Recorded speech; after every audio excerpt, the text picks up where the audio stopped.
प्रिय साथियों, आज हम देखेंगे प्रश्नावली 5.2 का क्वेश्चन नंबर 14, 15 और 16।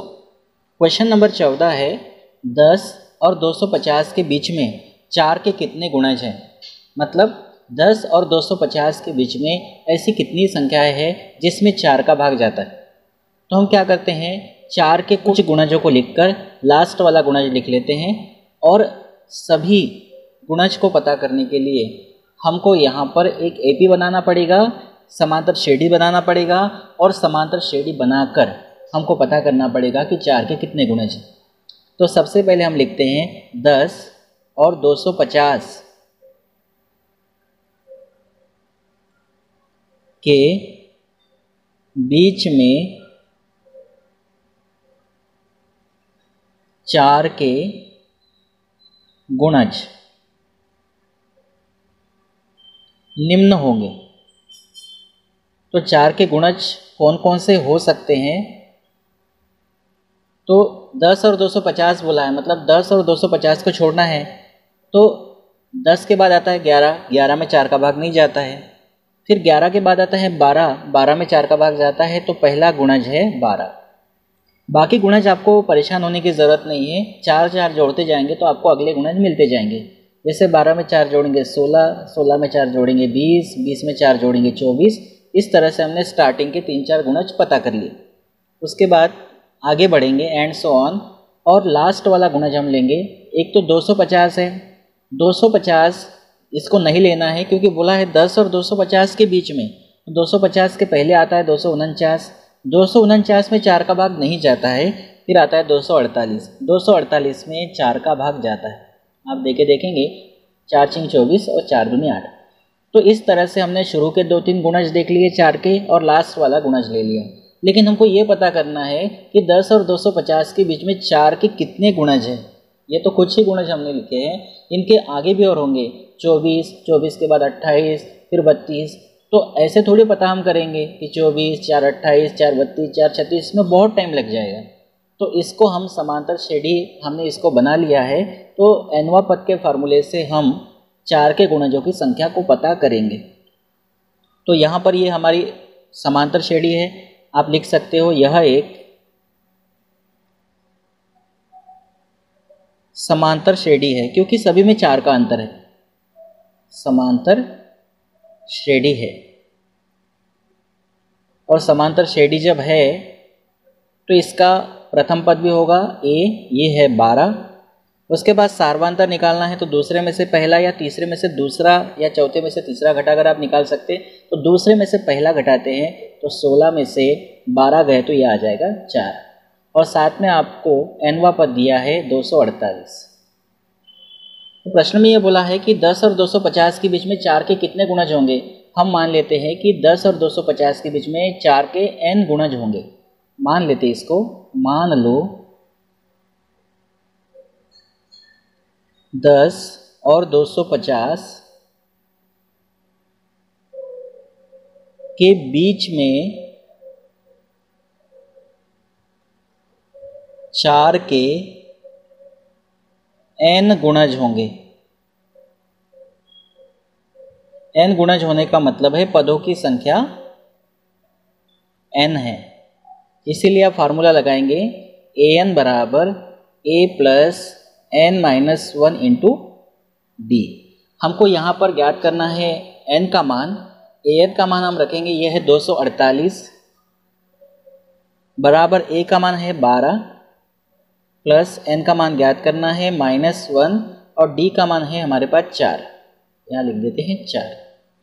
12 का पक्षांतरण करेंगे तो ये 248 है, 12 का पक्षांतरण करेंगे तो -12 होगा बराबर यहाँ 4 है तो 4 को आप आगे लिख सकते हैं या 4 का गुणा कर सकते हैं। 4 का गुणा n में करेंगे तो 4n माइनस 4 का गुणा 1 में करेंगे तो ये 4 होगा।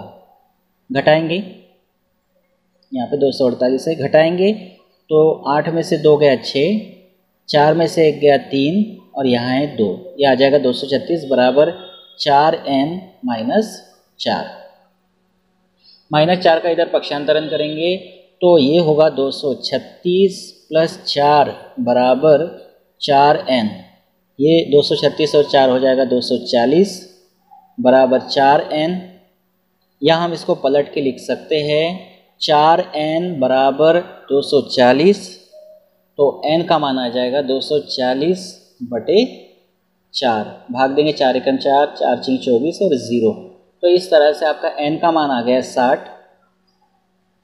तो n का मान 60 आने का मतलब है कि 10 और 250 के बीच में 4 के 60 गुणज होंगे, मतलब 10 और 250 के बीच में 60 ऐसी संख्याएं होगी जो 4 की गुणज होगी, यानी जिसमें 4 का भाग जाएगा। तो हम लास्ट में एक वाक्य लिखेंगे प्रश्न के हिसाब से, अतः 10 और 250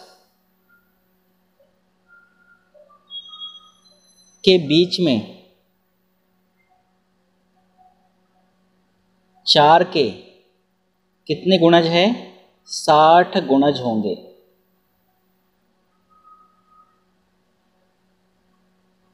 तो इस तरह से हमने इसको हल कर लिया है। अब हम देखते हैं क्वेश्चन नंबर 15 को।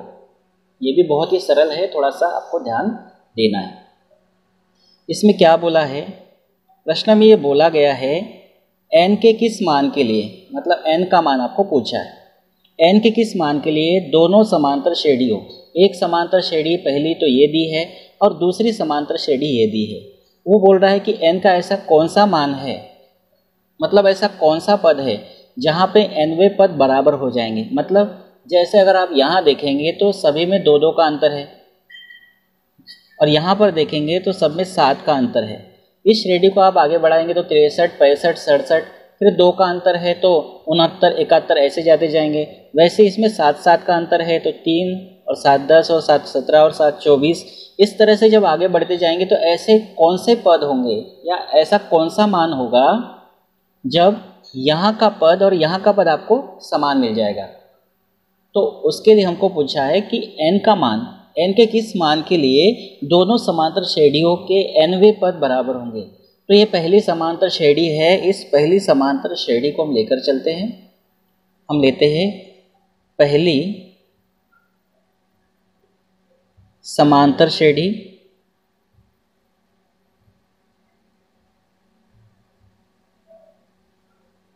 निम्न है। तो पहली समांतर श्रेणी क्या है? 63, 65, 67, एंड सो ऑन। समांतर श्रेणी है ये। जब ये समांतर श्रेणी है तो इसका प्रथम पद होगा, प्रथम पद है 63, और सार्वांतर होगा 65 माइनस 63, इसका मतलब सार्वांतर हो जाएगा 2। तो पहली समांतर श्रेणी का nवां पद निकालते हैं। पहली समांतर श्रेणी का nवां पद, इसीलिए पहली समांतर श्रेणी का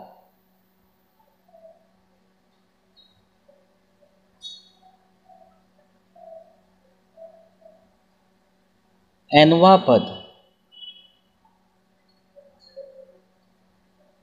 ये क्या होगा? a plus n minus 1 into D. तो a का मान हमारे पास है 63, प्लस n का मान हमको निकालना है -1, और d का मान हमारे पास है 2। इसको हल करेंगे तो ये हो जाएगा 63 प्लस 2 का गुणा n में करेंगे तो 2n, माइनस 2 का गुणा 1 में करेंगे तो 2। 63 में से 2 गया तो 61 प्लस 2n। ये पहली समांतर श्रेणी का nवां पद हो गया। इसी प्रकार हम दूसरी समांतर श्रेणी लेंगे और उसका भी nवां पद निकालेंगे। इसी प्रकार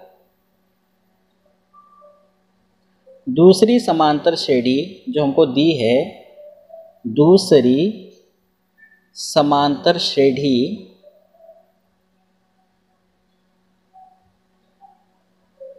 निम्न है। दूसरी समांतर श्रेणी क्या है? ये है 3, 10, 17, एंड सो ऑन। इसका प्रथम पद होगा 3 और सार्व अंतर होगा 10 माइनस 3 मतलब 7 होगा। तो इसका भी हम nवां पद निकालेंगे। इसीलिए दूसरी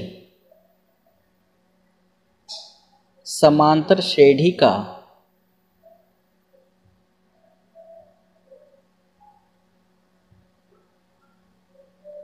nवां पद, फार्मूला क्या है? a plus n minus 1 into D. A का मान हमारे पास है 3 प्लस n माइनस 1 डी का मान हमारे पास है 7। इसको भी सॉल्व कर लेते हैं। तो यहाँ होगा 3 प्लस 7 का गुणा n में करेंगे तो 7n माइनस 7 एकम 7। इसको हल करेंगे, 7n को पहले लिख लेंगे, 7 में से 3 गया तो 4 आएगा, माइनस का 4 आएगा। तो ये दूसरी समांतर श्रेणी का nवां पद है। अब बहुत ध्यान से आप समझेंगे, पहली समांतर श्रेणी का nवां पद हमने निकाल लिया, दूसरी समांतर श्रेणी का nवां पद निकाल लिया, और बोल रहा है कि nवें पद बराबर है।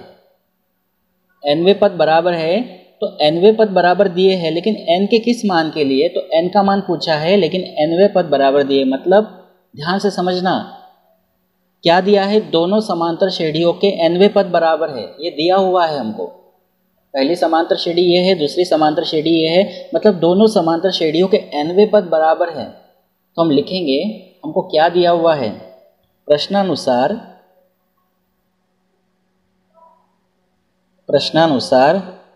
दोनों समांतर श्रेणियों के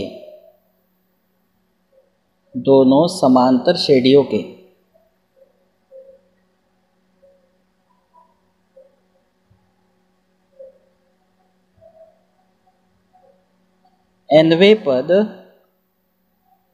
बराबर है, ऐसा प्रश्न में बोला है। दोनों समांतर श्रेणी के nवें पद बराबर है का मतलब पहली समांतर श्रेणी का nवां पद बराबर दूसरी समांतर श्रेणी का nवां पद, यही होगा इसका मतलब। अर्थात पहली समांतर श्रेणी का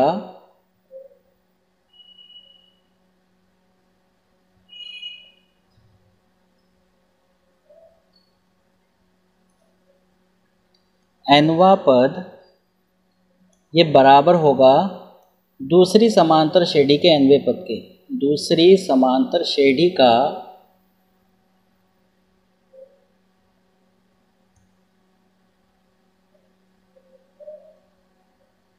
nवां पद, और ये दोनों मान हम पहले से ही निकाल के रख चुके हैं। पहली समांतर श्रेणी का nवां पद हमारे पास कितना है, ये है हमारे पास 61 प्लस 2n। इसको रखेंगे यहाँ पर 61 प्लस 2n बराबर दूसरी समांतर श्रेणी का nवां पद है 7n माइनस 4। इसको प्लस वाला था इसलिए पहले लिखा, आप पहले इसको भी लिख सकते थे। तो ये होगा 7n माइनस 4। अब माइनस वाले को इधर लेके आते संख्या को, तो 61 प्लस 4 होगा, और यहाँ है 7n, n वाले को इधर लेके जाते तो माइनस 2n होगा। तो 61 और 4 65 हो गया, बराबर ये हो जाएगा 5n। तो इसको हल करेंगे, या 5n बराबर 65, तो n बराबर होगा 65/5। 5 का भाग देंगे, 5 एकम 5, यहाँ होगा 5 एकम 5, एक बचेगा, 5 तिया 15, तो n बराबर हो जाएगा 13। मतलब 13वां पद ऐसा होगा दोनों समांतर श्रेणियों का कि जहाँ पर दोनों समांतर श्रेणियों के मान आपको बराबर मिलेंगे। 13वां पद ऐसा मिलेगा कि दोनों श्रेणियों को आप आगे बढ़ाओगे तो 13वां पद ऐसा मिलेगा जहाँ पर दोनों श्रेणियों के जो मान होंगे 13वें पद के मान वो समान आपको मिलेंगे। इसका मतलब ये है, हम एक वाक्य यहाँ लिख सकते हैं, अतः n बराबर 13 के लिए दोनों समांतर श्रेणियों के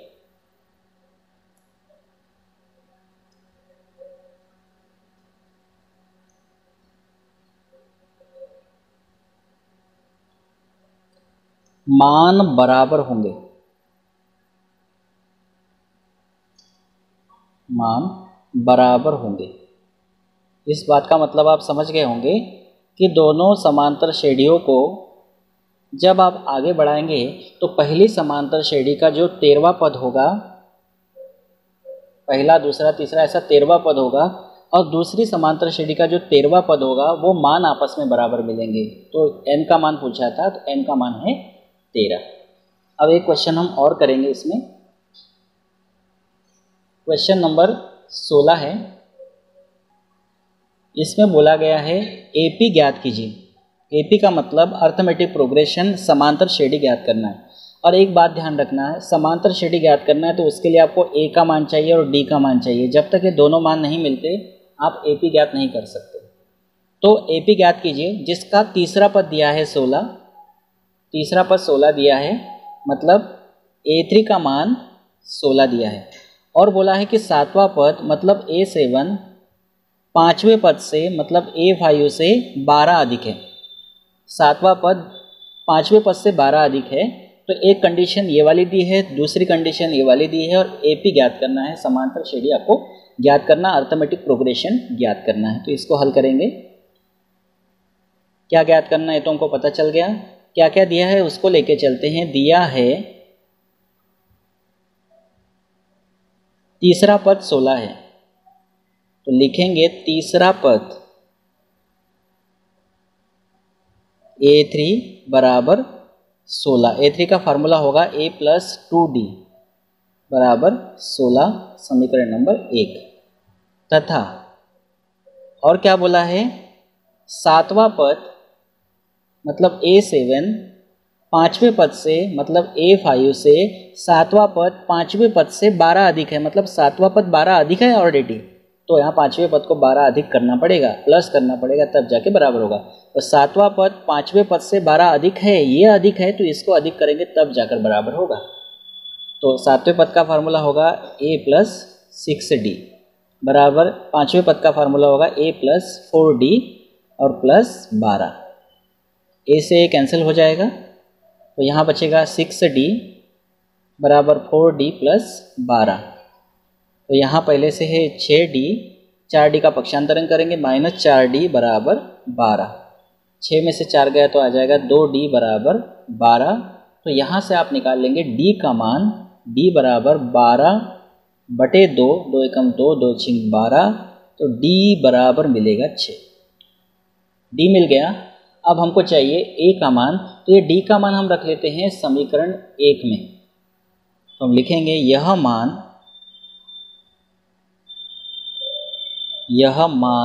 समीकरण 1 में रखने पर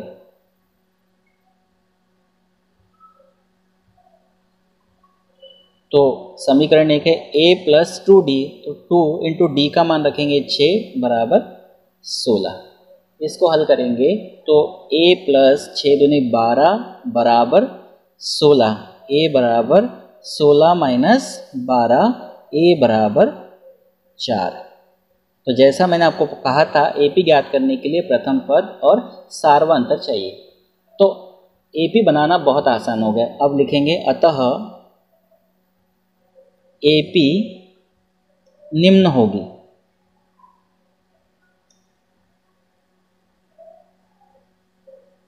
प्रथम पद क्या होता है A, द्वितीय पद होता है A + D, तृतीय पद होता है A + 2D, चतुर्थ पद होता है A + 3D, और इस तरह से आप आगे पद निकाल सकते हैं। तो बस मान आपको रखना है। देखिए A का मान आपके पास है 4, यहाँ रखेंगे 4, कॉमा A का मान 4 + D का मान 6 है, कॉमा 4 + 2 गुणा D का मान 6, 4 + 3 गुणा 6, कॉमा एंड सो ऑन, मतलब इसके आगे और आप पद निकाल सकते हैं।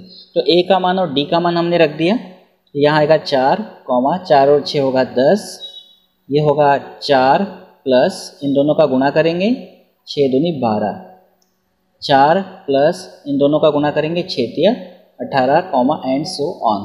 तो इस तरह से आपको मिलेगा प्रथम पद 4, द्वितीय पद 10, तृतीय पद 16 और चतुर्थ पद होगा 22, और इस तरह से आपको आगे पद मिलते जाएंगे। सभी में 6 का अंतर है। 10 में से 4 गए तो 6, 16 में से 10 गए तो 6, 22 में से 16 गए तो 6, इस तरह से आपको मिलेंगे। तो ये हमने AP ज्ञात कर ली, जिसका तीसरा पद 16 है और सातवां पद पाँचवें पद से 12 अधिक है। तो ये तीनों क्वेश्चन नंबर 14, 15 और 16 को हमने इस वीडियो में कवर कर लिया। इसके बचे हुए क्वेश्चंस को हम अगले वीडियो में लेकर आएंगे। अगर आप मेरे चैनल पे पहली बार आए हैं तो चैनल को सब्सक्राइब कर लीजिए, बेल आइकन को प्रेस कर लीजिए। Thank you.